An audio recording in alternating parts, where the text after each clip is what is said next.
उपमुख्यमंत्री पदाची शपथ जी आहे सुमित्रा पवार आज घेणार आहे. त्या संदर्भात मुंबईकडे आता जे आमदार जे आहेत विदर्भातले रवाना होताना आपल्याला दिसत आहेत. सध्याच्या घडीला आपल्यासोबत राष्ट्रवादी काँग्रेसचे आमदार राजू कारेमोरे आहेत. भाऊ, काय सांगाल, ज्या पद्धतीनं दुःखा घडला आहे, दुखावटा एका अर्थाने आहे राष्ट्रवादी परिवारावर आणि एकंदरीतच या संपूर्ण तुमच्या आमदारावर कसं बघता याकडे तुम्ही? राष्ट्रवादी काँग्रेस पक्षासाठी आणि राज्यासाठी 28 जानेवारी हा काळा दिवस होता.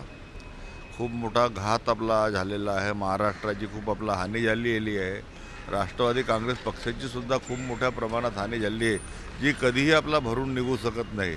परंतु ज्या अडचणी आलेल्या आहेत, जो घात झालेला, त्याला कुठे ना कुठे आपला स्थिरावं लागेल, त्याला त्यातून मार्ग काढावा लागेल आणि मार्ग काढून कार्यकर्त्यांना एक आपला राज्याच्या नेतृत्व आपला करण्यासाठी आपला एक नेता द्यावा लागेल. त्या उद्देशाने आजची आपला मीटिंग बोलवण्यात आलेली आहे. एकंदरीत या संपूर्ण याच्यामध्ये जे आहे ते सुमित्रा पवार यांचं नाव निश्चित केलं जाणार आहे. यासोबत राष्ट्रीय अध्यक्ष म्हणून गोंदियाचे खासदार असलेले प्रफुल्ल पटेल यांचे सुद्धा नाव निश्चित केलं जाणार, अशा प्रकारची माहिती जी पुढे येत आहे. कसं बघता याकडे?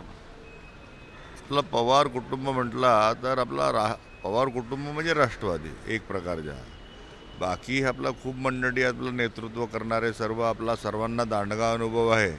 परंतु नेतृत्व ज्या ठिकाणी स्थिरावल्या जाते त्याच्याकडे आपला त्या दृष्टीने बघितलं जाते. तर आपलं सुमित्रा वहिनी जे आहेत, आता अजित पवार साहेब गेल्यामुळे सर्वांचे आपला एक आशेच्या किरण त्यांच्याकडे दिसत आहे. त्या हिशोबाने आपला नेते मंडळ लागले आहेत. राज्याच्या ते पहिला उपमुख्यमंत्री ठरणार आहे. कसं बघता याकडे?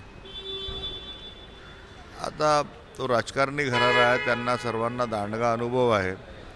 जो नेतृत्व करतो तो ते आपल्या कामावर तो सिद्ध करून दाखवतो. सुमित्रा वहिनीसुद्धा आपला जे एवढे दिवसाचा जो अनुभव आहे त्यातून त्या सिद्ध करून दाखवतील. शेवटचा प्रश्न, दोन राष्ट्रवादी एकत्र राहायला पाहिजे असं तुम्हाला वाटतंय? ही सर्वांचीच कार्यकर्त्याची इच्छा आहे, जनतेची पण इच्छा आहे. आपल्यासोबत आमदार राजू कारेमोरे होते. कॅमेरामॅन मंगेश मोहिते, तेजस मोत्रे, जय महाराष्ट्र न्यूज, नागपूर.